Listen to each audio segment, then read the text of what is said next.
Alright, so it is time to crack these babies open and see if we had fertilized eggs in all of them, or if they were just, or something happened to them and there's a reason they didn't hatch. Let's check it out. Alright, so we have candled all of these again just to give one more quick look, and I think that all of these, I think these ones had what looked like maybe something inside of them. These three, we're going to say do not. So we're going to give it the old test and see. Sam's doing the honors this time. So let's start with the ones we say are no's. Should I just stick the knife in it? No, Sam, just trying Oh, okay. to crack it a little bit. And then you hold it. Just gotta see it yolk. Use the knife to pick it up. But this is yolk in there. Okay. It's very wet. Just sit it in the bowl. Grab that on.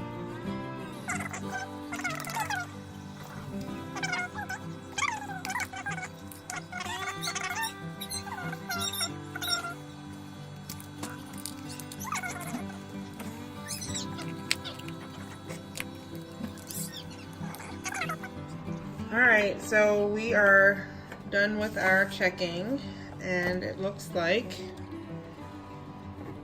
we had 6, 7, 8 that actually were fertilized. Some of them stopped developing very early on, like I think 2 of them, 2 or 3. Maybe 2 or 3 that were very, very early on, and the rest of them maybe about a week, maybe a few days to a week before they were supposed to hatch, looks like. And then there were 3 that were not fertilized at all. Of these, we had some from Deer Run. So we had 2 that were fertilized and 2 that were not. We had some from the neighbor, and we had 3 that were fertilized and 1 was not. And then we had the silky ones that we got, and those were all 3 fertilized. So now I started these in 2 different incubators, and once it was time to hatch, I put them all together in one. So I'm curious if, you know, if the ones that were fertilized,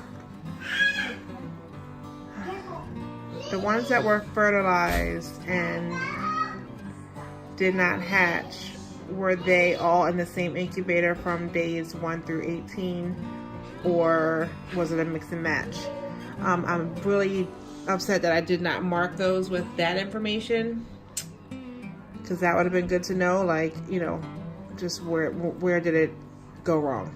So we'll try again for some copper morans, because that's what I was really trying to get, was black copper morans, and we'll see what happens. It was those in cochins that we were trying to get, but now we have 2 cochins that we have that are 9 weeks old now, so we don't really need cochins. But I do still want the black copper morans, so we will try to get some more eggs and try again and see what happens. So we have the 4 that did hatch, which means 4 out of 12 were fertilized. So we got 4 out of 12 that were fertilized hatched, so that's a 33% hatch rate. You know, it's always nice to get at least 50%, well, when you have shipped eggs, but these were all local, so it would have been nice to get a little bit more. Again, I'm not sure why the other ones that were fertilized didn't hatch. I wonder, I mean, I'll say the Farm Innovators incubator, we have hatched out 3 sets of quail, you know, and had pretty good hatch rates. So I wonder if it was the magic fly ones, because it was kind of hard to figure out the temperature was correct. So I'm wondering, was it, you know, did it get too hot for them? And did that stop the process? I don't know. So I definitely want to try again and figure out what's best. I do like the Magic Fly because it was something that could fit right in the kitchen on the table. Versus this one, the Farm Innovators one is a lot bigger, so we need to keep that in the bathroom. But they're so cute. Hello, babies. So this is one of the, what is it? Bantam Cochins, I think. The Bantam Cochins. So I know their dad is a Splash Cochin. And the mommy is a Soakie. Hello. You're very cute. And this is the other Cochin. Same thing.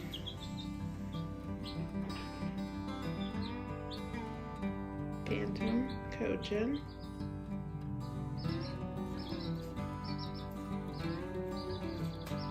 So again with these, I hope that they're girls, otherwise we're not keeping them. But what I'm really wanting is these black copper Morans. That was my big goal here. I'm really hoping that they are girls because I want to keep the hens. Look how beautiful that is. So pretty. Hi. Hello.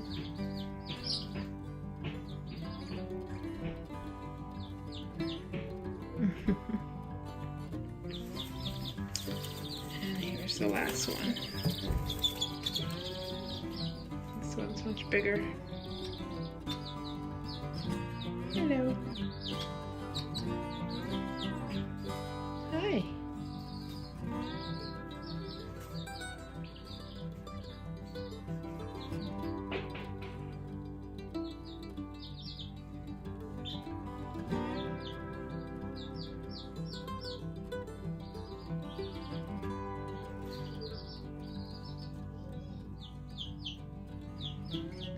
This one seemed like the eye was watery or something.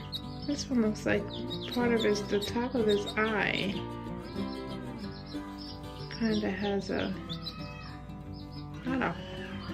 not a hole, but a missing piece of, like this, the eye, the rim of the eye looks complete if you look at that one.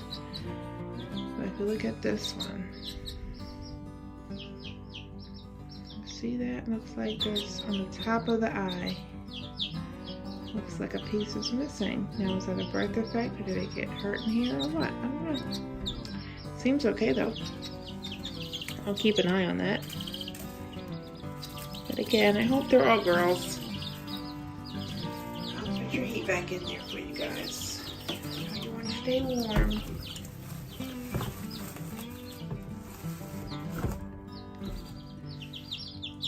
Their water.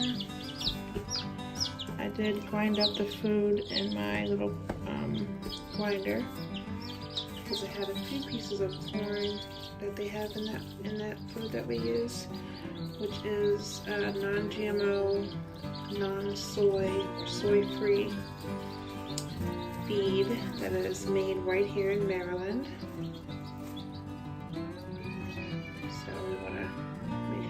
That they're getting the best food that we can possibly give. So that's what all of our chickens are eating, and our ducks, and our quail. So yeah, they're hiding and they're getting warm again. They're like, get me in this heat. It's nice and warm over there. Well, thanks for watching, guys. I will see you next time.